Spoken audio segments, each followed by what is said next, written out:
નમસ્કાર, હું દીપલ. આપ જોઈ રહ્યા છો ગાંધીનગરની સૌપ્રથમ web news channel live Gandhinagar.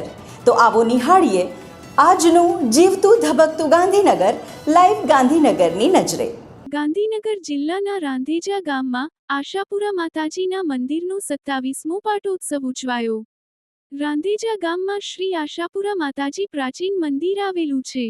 આ પ્રાચીન મંદિરની પૂજા અર્ચના ગામના ચૌહાણ પરિવાર દ્વારા કરવામાં આવે છે. માતાજીના આ મંદિરના 27 વર્ષ પૂરા થતા યજ્ઞ હોમ હવન અને મહાભોજન પ્રસાદીનું આયોજન કરવામાં આવ્યું હતું. આ પ્રસંગે રાંધેજા ગામ અને ગાંધીનગરની આજુબાજુના વિસ્તારોથી મોટી સંખ્યામાં ભક્તોએ દર્શનના લાભ લીધો હતો. આ પાવન અવસર પર મોટી સંખ્યામાં ભક્તોએ દર્શનનો લાભ લીધો હતો. સર્વ વિદ્યાલય કેળવણી મંડળ સંચાલિત કડી સર્વ વિશ્વવિદ્યાલય દ્વારા વિશ્વગ્રામ પ્રેરિત કહત ગાંધી સુનો સબ સિટીઝન યાત્રાના 14મા દિવસે ગાંધીનગર સ્થિત સર્વ વિદ્યાલય કેમ્પસ સેક્ટર 23 ખાતે શ્રી ખીમજી વિશ્રામ સભાગૃહમાં મહાત્મા ગાંધીના શાશ્વત વિચારો અને મૂલ્યોને ઉજાગર કરતો ભવ્ય અને અર્થસભર કાર્યક્રમ યોજાયો હતો. આ સમગ્ર કાર્યક્રમનું આયોજન સર્વ વિદ્યાલયના આદરણીય પ્રેસિડેન્ટ શ્રી વલ્લભભાઈ એમ પટેલના માર્ગદર્શન હેઠળ campus director doctor Keyur Shah દ્વારા યોજવામાં આવ્યો હતો.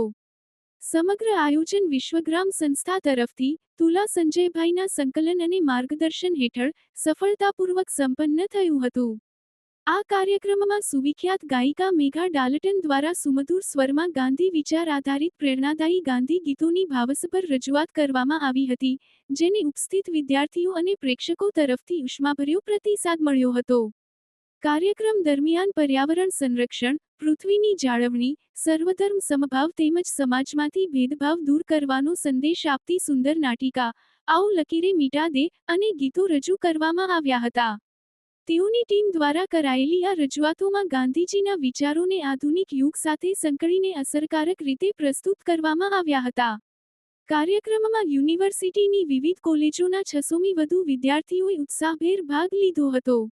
આ પ્રસંગે ગાંધીજીના વિચારો આજના યુવાનો માટે કેટલા પ્રાસંગિક છે તે બાબતે વિશેષ ભાર મૂકવામાં આવ્યો હતો અને વસુધૈવ કુટુંબકમ ના ભાવ સાથે વિશ્વશાંતિ, પર્યાવરણ જાગૃતિ અને સામાજિક એકતાનો સંદેશ આપવામાં આવ્યો હતો.